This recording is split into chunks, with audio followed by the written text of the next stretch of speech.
Hola, mi nombre es María Magdalena Sánchez Rodríguez, con matrícula 2102-2368, estudiante de la Universidad Virtual del Estado de Guanajuato. Me encuentro cursando el módulo de Derecho Procesal Civil 2. Hoy desarrollaré el reto 4, denominado ¿Conoces el trámite de los juicios especiales sobre estado de interdicción e hipotecario? Solicitado por mi asesor educativo, el maestro Gerardo Esparza Rubio, consistente en realizar un análisis comparativo en el que se expongan los aspectos más relevantes del juicio especial contenidos en los códigos de procedimientos civiles para los estados de Guanajuato y Tamaulipas, además de identificar y describir otros dos juicios especiales contenidos en el Código de Procedimientos Civiles del estado de Tamaulipas. Emprendamos el análisis de estos juicios que elegí para el desarrollo de esta actividad, los cuales citaré. Juicio de estado de interdicción.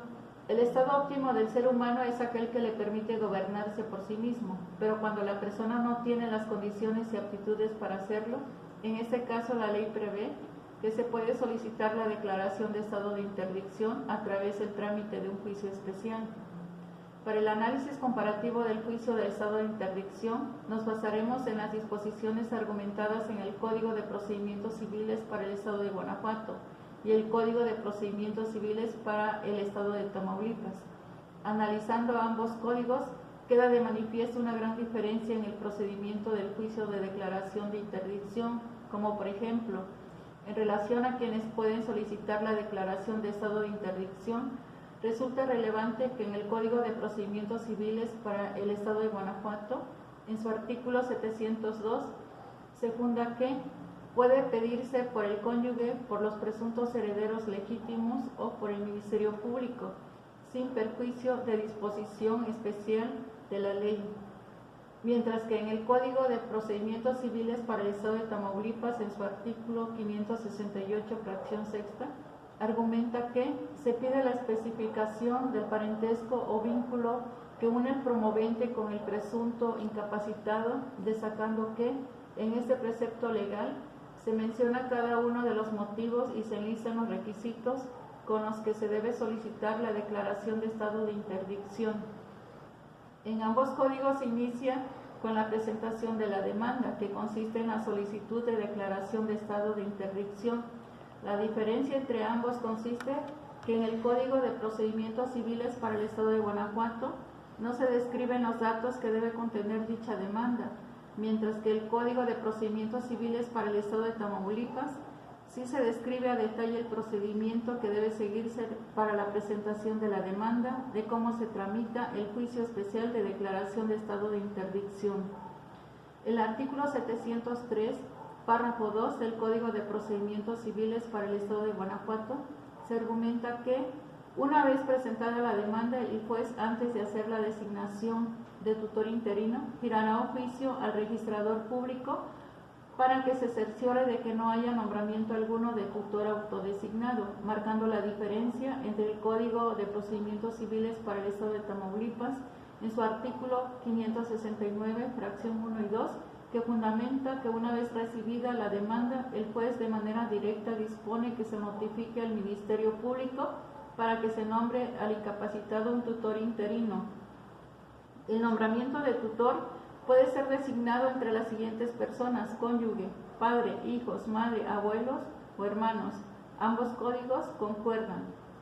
Además, para realizar la designación, el juez puede ordenar diligencias que considere necesarias para que el nombramiento recaiga en la persona adecuada. En caso de no existir ninguna de las personas anteriores, el juez podrá nombrar a quien considere necesario, tomando en cuenta que la persona deberá ser honorable, pariente o amiga del presunto interdicto o de sus padres, no tener relación o amistad o interés con la persona que solicitó la declaración. En el Código de Procedimientos Civiles para el estado de Guanajuato se especifica que con la demanda se correrá traslado al tutor interino nombrado por el juez y a la persona que presuntamente debe ser declarada en estado de interdicción. Asimismo, el presunto interdicto puede contestar la demanda o no. Si no la contesta, se considerará únicamente la contestación que produzca el tutor interino, a diferencia del Código de Procedimientos Civiles para el estado de Tamaulipas, donde el juez dispone se cite el cónyuge, parientes, cuyos informes sean considerados útiles y se practique el examen en presencia del juez, del Ministerio Público y el demandante.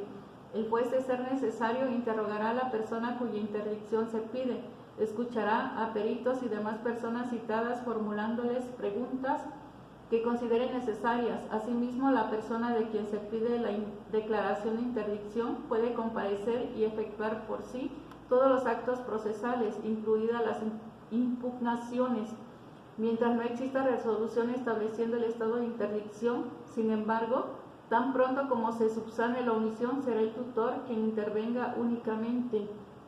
Ambos códigos coinciden que con los elementos anteriores el juez debe determinar si son suficientes las pruebas para declarar el estado de interdicción, por lo que una vez que dicta la sentencia, esta causa ejecutoria, se deberá discernir el cargo de tutor propietario. A continuación, se describirán dos juicios especiales contenidos en el Código de Procedimientos Civiles del Estado de Tamaulipas. Juicio especial hipotecario. Para la descripción de este tema nos basaremos en el Código de Procedimientos Civiles del Estado de Guanajuato. La interposición de la demanda debe ser el objeto de exigir el pago o prelación de un crédito garantizado en hipoteca. Procedencia. Debe reunir los requisitos: que el crédito conste en escritura pública, estar debidamente registrada, debe ser de plazo cumplido o que deba anticiparse conforme al contrato, hipoteca o a la ley. Presentación del escrito de demanda acompañado del documento respectivo. El juez revisará si reúne los requisitos, dictará auto dando entrada a la demanda y admitiendo la vía hipotecaria. El auto deberá contener mandamiento en forma a la expedición. Entrega a las partes y registro de la cédula hipotecaria, que a partir de la fecha se entrega al deudor la cédula hipotecaria. La finca queda en depósito judicial con todos los frutos y objetos que, con arreglo a la escritura y de acuerdo al Código Civil, se deben considerar inmovilizados y formando parte de la misma finca, formándose un inventario para agregarlo a los autos. Si lo pide el acreedor, se ordene que el deudor contraiga la obligación de depositario judicial de la finca y sus frutos o lo que permita la escritura de hipoteca. Se nombre y designe hipotecario o depositario en el acto de la diligencia. Se procede al avalúo de la finca hipotecada y la designación de peritos valuadores por las partes. Se corra traslado de la demanda al deudor y se le emplace para contestar en un plazo de 10 días. Y si existen otros acreedores de igual clase, en el mismo auto el juez mande notificarles la cédula hipotecaria para que usen de sus derechos conforme a la ley. La ejecución del auto que admita la demanda en la vía hipotecaria se llevará a cabo mediante la expedición inmediata de la cédula hipotecaria y su envío a la oficina de registro para su inscripción y la diligencia de entrega y emplazamiento al demandado. En la diligencia se entregará un ejemplar de la cédula hipotecaria al deudor y otro ejemplar al acreedor, preguntándole al deudor si acepta o no la responsabilidad de depositario. Si la diligencia no se lleva de manera directa con el deudor, deberá en los 3 días siguientes al traslado manifestar si acepta ser depositario. Si no contesta, se entenderá que no acepta. Entonces el actor podrá pedir que se le entregue de manera material la finca o, bajo su responsabilidad, nombrar un depositario, entregada la cédula hipotecaria al deudor de manera directa o a través de otra persona que se entienda la diligencia. Se le correrá traslado de la demanda emplazándolo para que dentro de 10 días ocurra a contestarla y a oponer excepciones si la tuviere. En caso de no encontrarse la finca en el lugar del juicio, se liberará exhorto al juez de la ubicación para que por su conducto se haga entrega y mande registrar la cédula hipotecaria y su caso para que se corra traslado, emplace al deudor y se proceda en la forma que indica este artículo. El procedimiento contradictorio se abre mediante la oposición del demandado, haciendo valer excepciones dentro del plazo fijado para el emplazamiento. Una vez contestada la demanda, haciendo valer excepciones, se seguirá el juicio de sujeción al procedimiento del sumario, ya que en los juicios hipotecarios son admisibles toda clase de excepciones. Cuando en la sentencia se declare procedente la vía hipotecaria, se mandará proceder al remate de los bienes hipotecados. La sentencia será apelable solo en el efecto devolutivo y en este caso, para procederse al remate deberá otorgarse previamente fianza. No es válida la estipulación contractual que releve de la obligación de otorgar fianza cuando se interponga apelación, en caso que en la sentencia se resolviera que no ha procedido la vía hipotecaria, se reservarán al actor sus derechos para que los ejercite en la vía y en forma que corresponda. Cuando el superior revoque el fallo de la primera instancia que declaró procedente el remate, luego que vuelvan los autos al juzgado de su origen, se mandará cancelar el registro de la cédula hipotecaria y en su caso se devolverá la finca al demandado, ordenando al depositario que rinda cuentas con pago en el término que fije el juez, que no podrá exceder de 10 días. Si el remate hubiere ya verificado, se hará efectiva la caución. Juicios especiales, sucesiones intestamentarias. Los juicios sucesorios pueden ser de tipo intestamentarios, que son lo que se tramitan cuando el cujus no hizo un testamento antes de morir, por lo que será necesario seguir un procedimiento especial para repartir la herencia. Asimismo, en el Código de Procedimientos Civiles del Estado de Tamaulipas, en su artículo 785, se manifiesta que las intestamentarias tienen lugar cuando no hay testamentos o el que se otorgó es nulo o perdió su validez, y en los demás casos previstos por el Código Civil. La denuncia de un intestado podrá hacerse por el Ministerio Público o por cualquier persona, aunque no sea presunto heredero. Hecha la denuncia por las personas o por el Ministerio Público, el juez tendrá por radicado el procedimiento de intestado y mandará publicar un edicto por una sola vez, tanto en el periódico oficial como en otro local de los de mayor circulación, a juicio del juez, convocando a los que se crean con derecho a la herencia para que comparezcan a deducirlo dentro de 15 días, contados desde la fecha de la publicación del edicto.